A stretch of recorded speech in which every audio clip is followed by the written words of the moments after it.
Recently, we have sequenced and compared the entire genomes of both baker's yeast and a worm.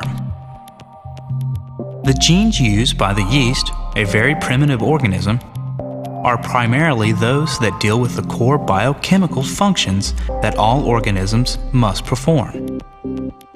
It was expected and proved true that the worm contains most of these same genes. But the reverse is not true. Since the worm is a more modern creature than the yeast, the worm genes that deal with multicellularity are certainly absent from the yeast. But more than that, these extra genes are directly derived from the primitive genes that provide core cellular function. A larger study reveals at the genetic level, newer genes are copiously created from more primitive forms in order to accommodate the requirements of more modern and more sophisticated organisms.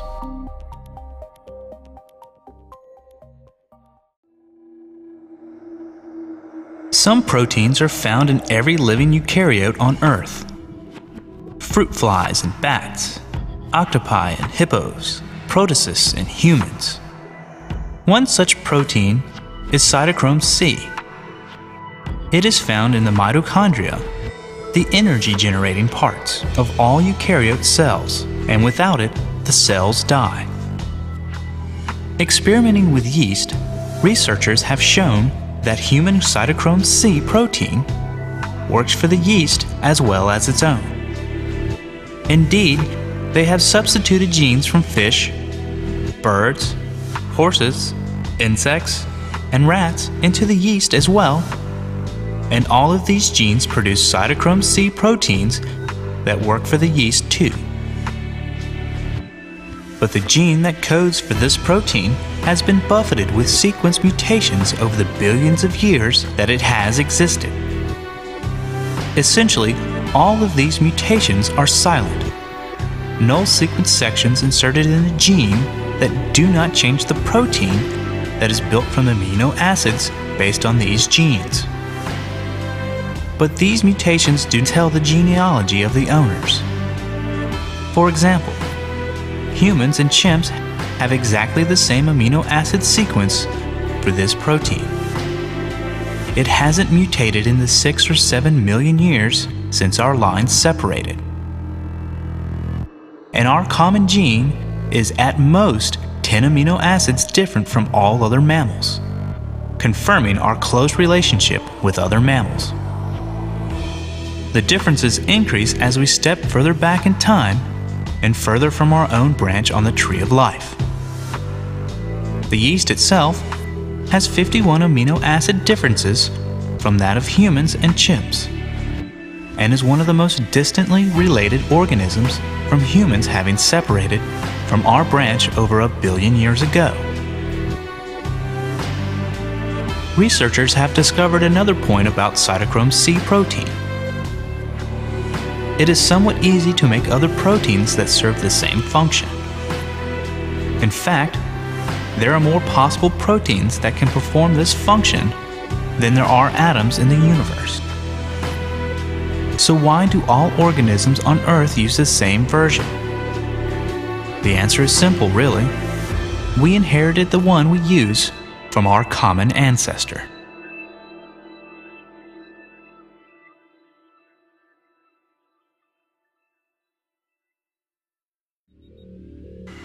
There are sections of an organism's genome, called transposons, that have no other function except for inserting copies of themselves elsewhere on the genome.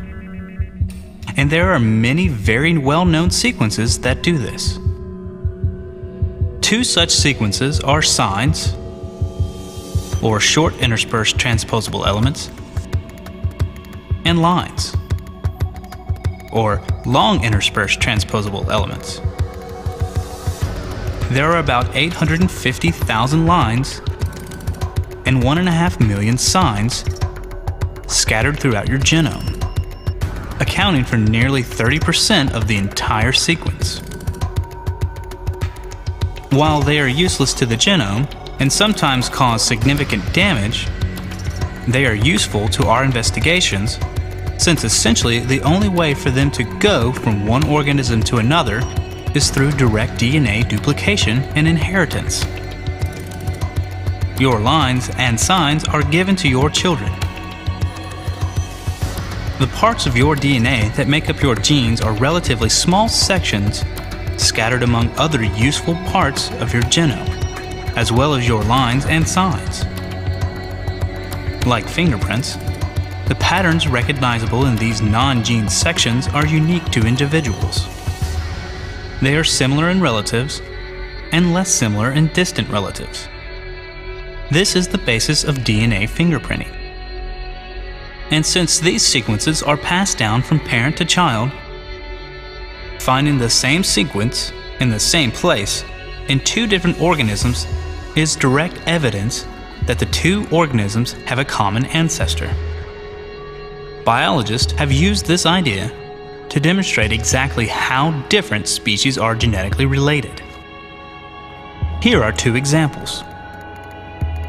3 different identical sign sequences are found in the same genome location of whales and hippos, which are closely related, while camels and pigs, which are not closely related to whales and hippos, do not have the same sequence. The most numerous sign element in your genome is called the ALU. In the human alpha-globin cluster, there are 7 ALU elements, and each one is shared with chimpanzees in the exact same 7 locations, guaranteeing a common ancestor.